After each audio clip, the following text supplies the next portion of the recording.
Okay, so this prompt is a finance one. So it says create a monthly cash flow forecast model that projects revenue, expenses, and net cash for the next 6 months using my past 12 months of data.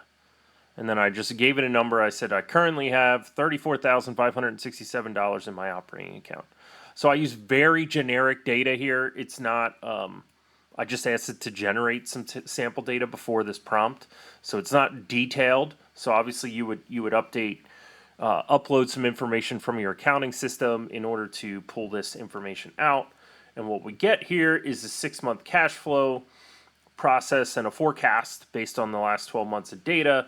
So it's basically telling us, here's the month, here's the sales, here's the estimated expenses, here's the net cash flow, and then our ending balance on our checking account. So it's saying in 6 months we should have $65,000 in the bank.